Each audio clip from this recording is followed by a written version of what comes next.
America. You know what, dude? When it's cold where I'm from, yeah, I got enemies, okay. The winter's cold where I'm from, they try enemy. I swear the winter's cold where I'm from, they try to sentence me, okay. Big J, you're on fire.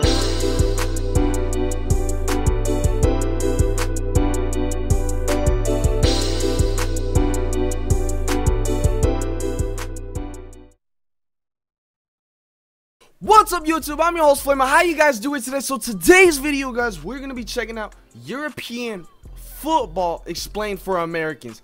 Now, you know, we checked out the chants, we checked out a little bit of about like the leagues and the championships and what goes on about football. Now we're diving into the actual rules of football. So this might actually be a really exciting video. Now, with that being said, if you guys have any other suggestions on any other videos that you want me to check out, let me know in the comment section below and I'll do my best to get to them. But with that being said, if you guys are new to the channel, feel free to hit the subscribe button for me. We're on the road to 4K subscribers. I love you guys so much. And with that being said, let's dive right into this video, man.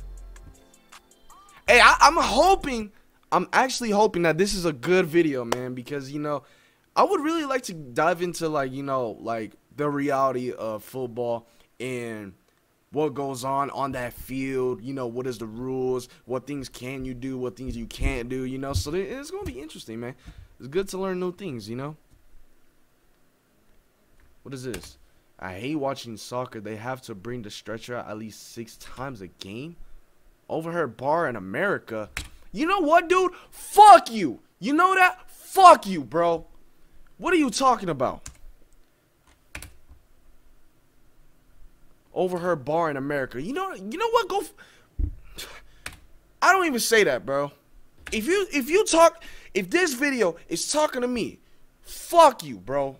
Really. So I've been wanting to start following soccer for a while now, but as an American, I always found it complicated. Not like how they play. Most 3-year-olds can kind of understand more or less how it works.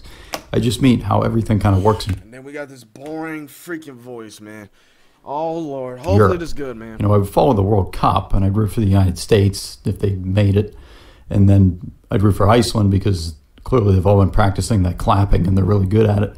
But that only happens once every 4 years. So I'd turn on my TV, and it would be like a random game, like Parma versus Bologna. And first I'd make sure that I wasn't watching the Food Network, but then I had no frame of reference for Bologna.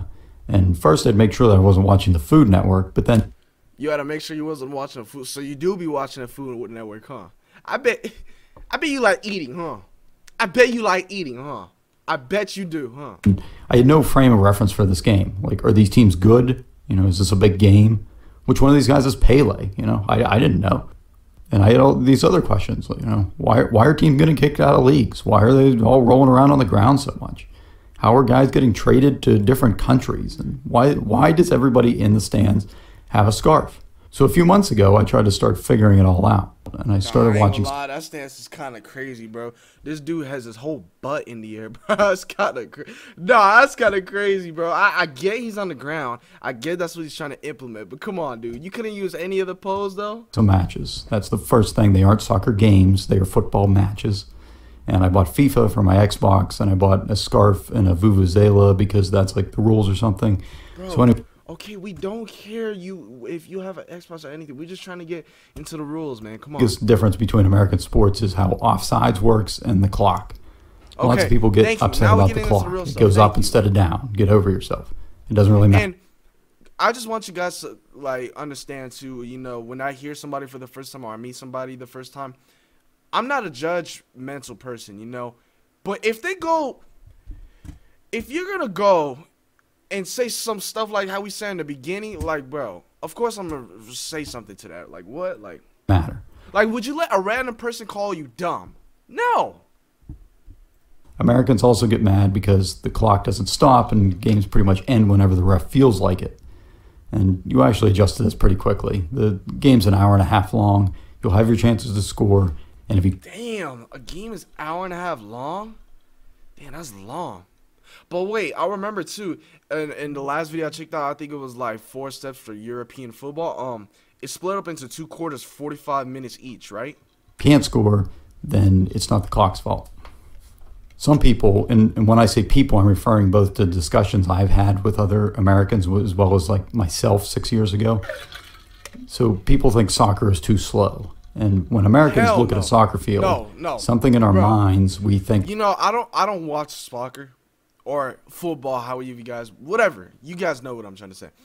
I will respect to you guys on one thing, and that is that you guys do a lot of running. You do way more running than American football, way more running than basketball. The field is even like wider than those two sports too. You know, so you constantly got to be running back and forth, run back and forth across the whole field. It's not like half of the field; it's the whole field. So, man, that it's like playing hockey or playing My bad, guys, basketball my just bad. on a big grass field. And in those sports, guys like go full tilt a lot, like most of the game. So when two players are just standing there passing the ball back and forth, we wonder, like, why aren't they trying to move forward? Just go.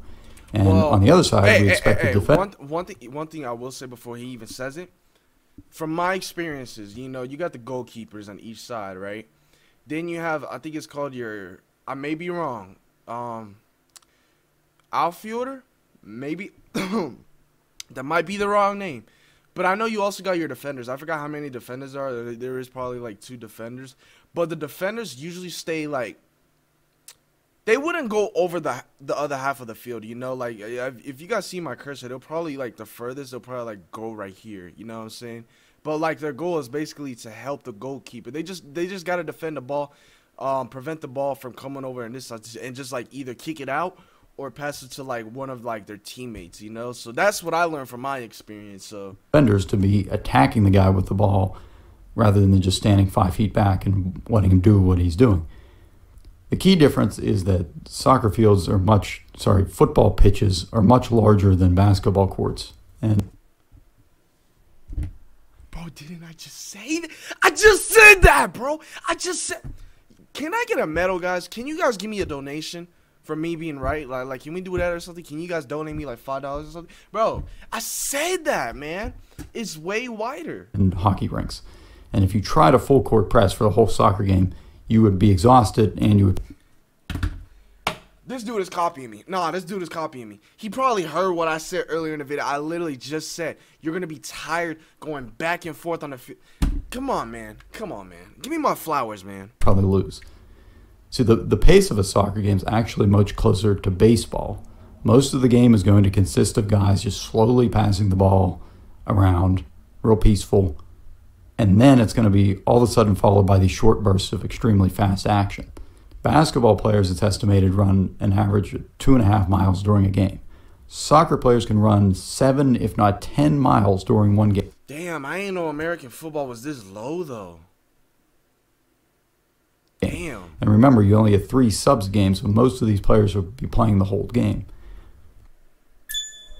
It's time for you to get your reading super powered. So stop straining your eyes and start listening. One thing Americans will appreciate is that other than halftime, there are no commercials. So it's like the anti-NFL, which is great. Oh, okay. It also means that no matter where the good. ball is, both teams are always potentially about 30 seconds away from scoring. Did this dude just say rugby over NFL? We about to have a war, huh? What is rugby? What is that? Like, I'm not even trying to be funny or anything, but like, what is that? I'm asking you guys. It's a genuine question. I'm asking you guys. What is rugby? Like, what is that? Where the ball is, both teams are always potentially about 30 seconds away from scoring, which creates this kind of constant tension. It also creates a scenario where you can't ever really run to the bathroom or get a drink. Soccer players seem to have a reputation for being lazy in the U.S. because they don't always pop right back up after going to ground and get right back into play. Certainly some players do embellish things and some go over the top, but I don't really think that on the whole it's quite the issue that people make it out to be. So they get made fun of in Europe too. So here's a fun experiment to try the next time you have a few minutes. Go to like a local field and then quickly jog laps around that field for like 10 minutes. And then suddenly sprint down the middle of the field as fast as you can. And when you're halfway up the field, while you're still sprinting, have one of your friends just shove you over onto the ground. No. I know how exhausting that is. You know, I've never done that before, obviously, but I know that's so exhausting, dude. The field is huge, man. No, it's so exhausting. If you can pop right back up and keep sprinting, then you can keep complaining about those guys. A lot of the time, they're just taking a little rest. I think that's another reason why football players be getting paid a lot too. Because now that I think about it, I know it's a worldwide broadcasting sport where, you know, the whole world watches it too, so that also comes into the funding and stuff like that too. But it's very competitive. It's very competitive. It is a hard sport. You know, you got to have a lot of stamina. If you don't have a lot of stamina, you're not making the team. You know, I'm just being real. So, you know, and then on top of that, you got to be very skillful with your leg. It's just the key details, man. The key details. Just keep playing around them, or both teams will be a little tired, so who cares? It's not a Matthew Riley novel out there. The other reason for guys slowly passing the ball around is that one of the strategies currently employed by most teams is to maintain possession as much as possible. Obviously, this is no different in American football or why Russia is really good at hockey. The other team can't score when you have the ball. So teams will just pass the ball back and forth and even pass it back to their own goalie, because it's better to go backwards with the ball than to maybe make a risky pass and let the other team have the ball. Yeah. On occasion, you'll see a team make like 50 passes without the other team touching the ball, which can take a really long time, but then they'll go down and they'll score, and that's like as good as it gets. It's all about waiting for the precise moment for things to align and then all going together at the right moment. In terms of like positioning and formations, you'll usually have 3 or 4 numbers, like 4-4-2 or 4-3-3 or 4-2-3-1. These numbers will always add up to 10, and then the goalie is just assumed. So there's 10 people. Well, if you're not including the goalkeeper, of course, there's 10 people on each side of the field, right? Positions include the center backs, who just stay as defenders, and then the full backs are both the left and the right back, who will defend, but then they'll also usually join the attack as well. And then we have midfielders, like a center midfielder. That's what it's called. I said outfield. Well, maybe there is midfield. Who can go both ways. A center attacking midfielder or a center defending midfielder. And then up front, we have like a left wing and a right wing, sometimes a center forward, and a striker up front it's his job to just score goals. Oh, I forgot about the striker. One thing I'll mention that makes it easy to kind of get into soccer is that you can legally watch some old matches on YouTube. This is unlike American sports. Like, why isn't there a website that I can go to watch any game, like an iTunes for sports? Yeah, like I can pay $2 to watch any game in history. Like, all these games are on tape somewhere. They exist. But I can't watch a game in the 1986 World Series unless an international pandemic shuts down the world and there's no sports. And they just happen to put it on NBC or something. Like, come on. So anyway, so keeping the ball and attacking is referred to as positive football. You're always trying to move forward. This is what most teams do. This is what people like to watch a little more. So it's basically, kind of exciting, it's like more exciting the to watch. longer you have, but of course, there's always ball, the better yin chance to you'll the have yang. of scoring. So right? the yin is this guy named Jose Mourinho, and he basically says, "I don't want the ball. I'm going to stand back with my players in front of my goal, and you're not going to score." And then every once in a while, when you're falling asleep and all your players are up in my zone, we're going to steal the ball and we're going to run down and score. Which sounds a little bit risky, except that it actually does work if you do it well. And Jose's considered one of the best managers there is, and he has the trophies to back it up. He's won plenty of big tournaments with teams that I'm told if you tried to have that team keep the ball the whole time, like most coaches would, they would have been destroyed. They were too old and they just would have got worn out and wiped out. But by playing this negative defensive strategy, they were able to win. And despite this, teams that employ the strategy seem to get a bad rap for playing negative as opposed to positive football, because keeping the ball seems to be the in thing right now. So obviously there's more thought that goes into it than I've described here. Like Diego Simeone and Atletico Madrid has been using this negative strategy for years, and they've been successful with it. On the flip side, the guys who've risen to the top playing possession football are also widely sought after. Two of the most well-known coaches right now are Jurgen Klopp and Pep Guardiola. And I highly recommend watching the series All or Nothing about Manchester City on Amazon Prime. It's about Guardiola's team a few years ago. And it's quite clear from interviews. Just a quick question. What is the hottest football team right now? Let me know. And don't be biased saying you're a team or something. Like, just keep it real. What is the hottest team right now in the world of football? With these guys, that they're quite thoughtful and well-traveled. I couldn't name a single baseball manager who can speak 3 languages. So speaking of Manchester City, they play in England. There are 4 main football countries in Europe. There's England, Spain, Germany, and Italy. England has the Premier League, Spain has La Liga, Germany has the Bundesliga, and Italy has Serie A. 4 leagues. So to Okay, take that one makes sense. country, they're all the same, but to take one country, England, the Premier League consists of 20 teams. Every team plays every other team once. Oh wait, why they're colored though? Like I get they're 4 different leagues, but why they're colored? Home and once away, and these leagues don't have playoffs. You get 3 points for a win, 1 for a tie. Yeah, we learned that. In the the team other with the video, most yeah. points at the end of the season wins. It's a weird way to like do, I guess you could say, like placement for like spot for like first place and stuff like that, but it's something different though, you know. It's something we wouldn't do in America, which is nothing wrong. It's nothing like wrong you guys are doing or anything, but it's different. But that's cool though, you know, like it's very interesting. This can and has come down to the final day of the season before. In the U.S., our leagues pretty much have the same teams every year. So if you suck, and even if you start to lose on purpose, you actually get rewarded with the top draft pick the next year. If you finish in last place in one of these leagues, they literally kick you out of the league. But they call it relegation because that's a nicer sounding word. Before we keep going, here's a quick aside on the MLS. Major League Soccer is the top. And MLS is the one that has Manchester United, Barcelona, Argentina, and yeah, that's pretty much all I know. League in the United States. It's different in many ways than the European leagues. There's no relegation, so the teams do stay the same from year to year, and there is a salary cap. Talent-wise, I guess globally speaking, it seems to be an okay league, but certainly... Wait a minute.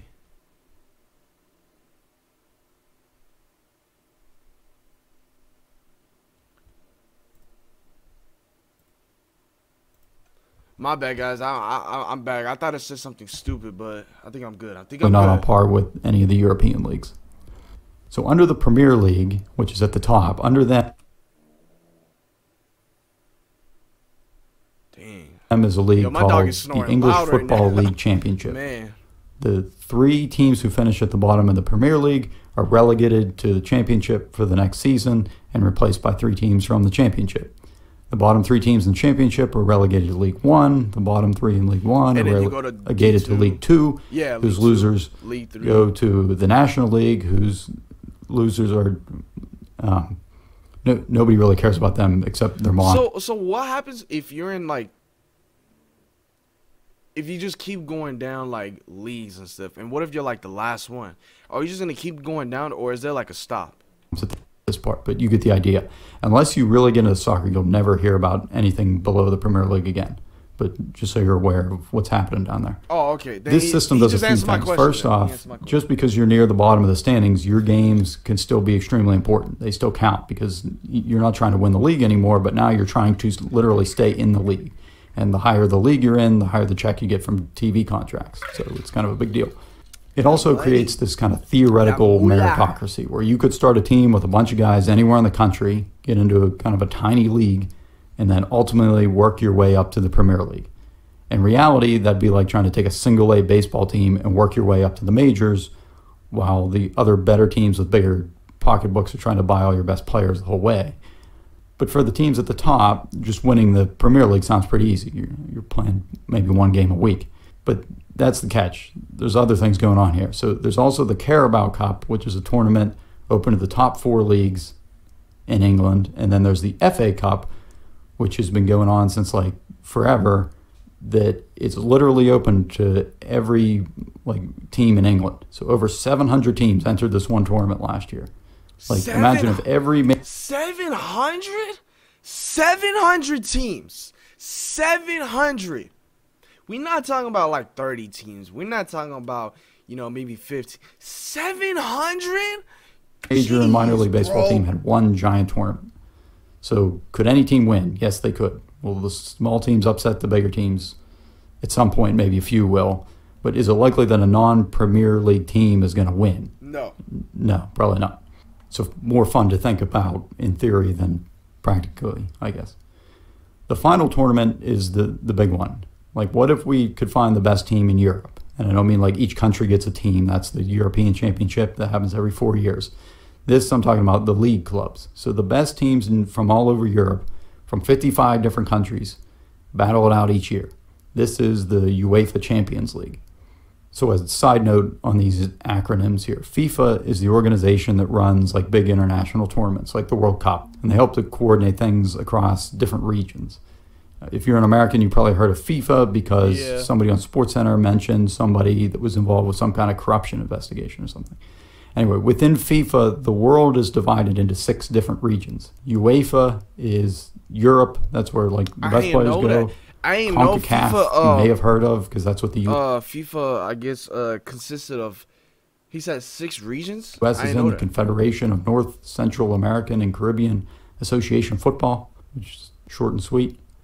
And then there's like the rest of the world, and each one of these groups has tournaments with national teams and their league clubs, like the CONCACAF Champions League and the UEFA Champions League. And these are called like the Champions League, but really it's just a tournament. So the UEFA Champions League is played in conjunction with the UEFA Europa League, which is kind of like the NCAA and NIT basketball tournaments, but with a bit of a twist. They play the qualifying rounds for the Champions League first.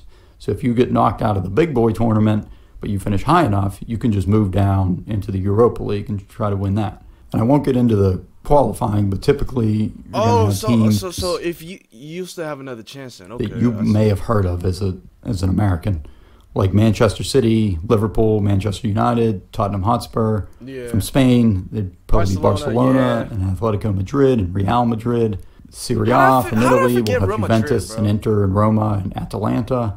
Germany is pretty much dominated by Borussia Dortmund and Bayern Munich. And then there's other popular teams like Paris Saint-Germain from France and Lyon from France and Ajax from the Netherlands. And then you throw in a few Russian teams and you're ready to party. So back to the Premier League. You remember how your team's playing that kind of standard 38-game schedule. So now, also at the same time, you're competing in the Premier League, the Carabao Cup, the FA Cup, and the Champions League. And there's like a bunch of other small one-off games happening too. So even if you have the best team, you're still probably not going to win all these tournaments just because of the wear and tear. If you can win 3 trophies in a year, that's like special. That's called a treble. If you win 4, that's called a quadruple, but that's pretty rare. That's pretty rare. How many times has it happened before, guys? So, is it like at the same time? Or do you have to win it one by one though? You get what I'm saying? Like can you enter all of these at the same time? Or like do you have to go here first, then you gotta go here, or like how does that work, guys? Biggest payday is for winning your league, although I for some reason find the Champions League is hard to beat for excitement. So even though you can, soccer teams tend to trade players less than they do in the US. Rather, teams will just buy players from their current club.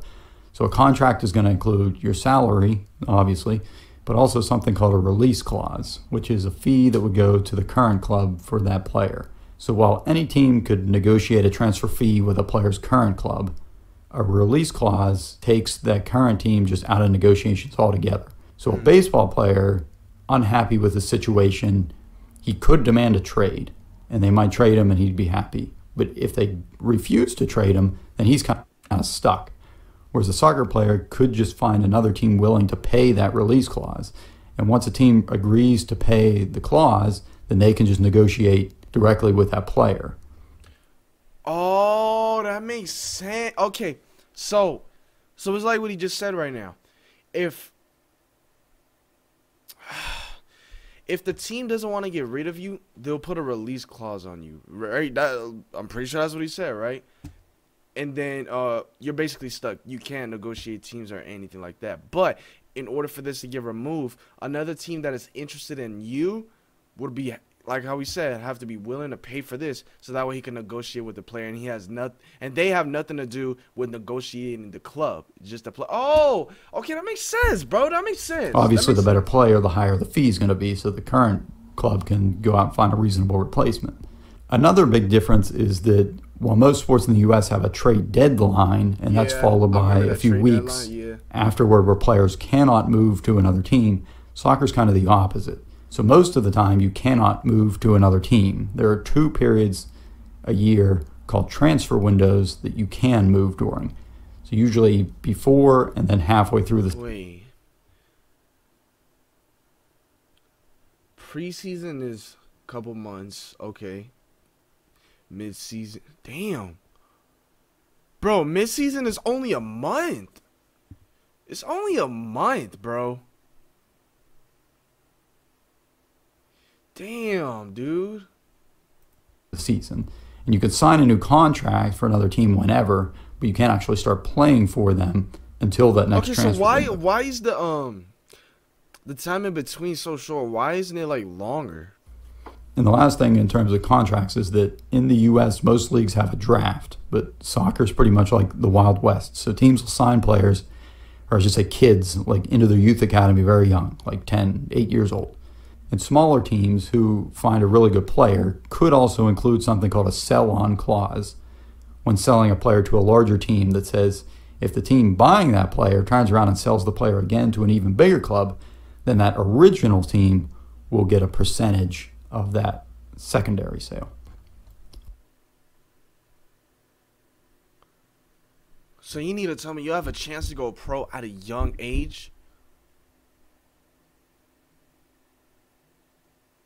Bro, if I would have known this, bro, I would have became a professional football player. I'm sorry, I love American football, but forget y'all, forget basketball. I would have went to football. Football is where the money's at, bro. What? At a young age, bro. All right, so if you're still here at this point, you probably want more. So what's next? There are like an unlimited number of top or best goal compilations on YouTube. Pretty much anybody can get signed. Bro, they should sign me up for me to be their lead ambassador at entertainment, bro. Cause I'll bring the energy, YouTube, bro. which is kind of interesting in the sense that you can actually show, new people to soccer the potential that the game has. Lots of Americans' exposure to soccer is like the Women's World Cup, and obviously we have a great team there, but you never really get to see what different strategies look like. Like, look up Barcelona tiki-taka videos. You won't regret that. They make grown men look like children. As I mentioned, the All or Nothing series on Man City is great if you have Amazon Prime. And obviously just watching games is good. FIFA TV has a YouTube channel that has lots of international matches. Or just look on YouTube for full football matches. You're smart, you'll find them. UEFA TV has old Champions League matches. I think you might have to register, but it's free. You'll probably want to follow BR's football channel on YouTube. They have a lot of good stuff, including this very funny series called The Champions, which I'd probably wait a little bit until you learn a little more about the top players before watching that. One place I always turn to when trying to learn a new sport is video games. Yeah. So FIFA would probably help. The big caveat there is that it has horrible reviews. That said, if you're just trying to learn the rules, like basic tactics and which players are on which teams and who plays where, I would say it's been pretty helpful for me. Most of the negativity toward the game is for the online, the FIFA Ultimate Team mode, where you end up paying for players for your team. But if you just avoid that and then stick to playing against the AI, then you should be okay. The only thing I hesitate to do is play as Barcelona because you could control Leo Messi, and who am I to tell God what to do? So I usually avoid that part. The alternative here, it would be a game called PES, which I've heard good things about, although it doesn't have licensing for many of the teams. So jerseys will look different and team names will be slightly off, which I guess might be confusing to someone new. And I think FIFA's player faces are a bit more recognizable too.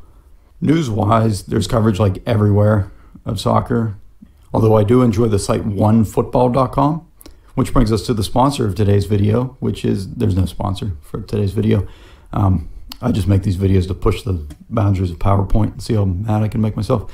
Anyway, hopefully that... Hey man, that's the end of the video. This is really interesting, guys. Like you guys are telling, the more I check out football, the more you guys are telling me to check it out and stuff like that. And I just really find this interesting. It's like a new world out there, I got so wrapped up in my own country that I forgot what's outside of my country, what is out there on the other side of the world, and it's like a new world to me, seeing new things, seeing how you guys are, how you guys act. So it's exciting. It's really exciting, man. And I'm just glad I could check it out with you guys, man. So all I want to say, if you guys reach to the end of this video, Thank you guys so freaking much. And if, like I said, if you have any other videos you want me to check out, let me know, man. Just let me know. But without further ado, it's your boy Flamo. And with that being said, enjoy the rest of your day. I love you guys so much. And you guys be safe and God bless.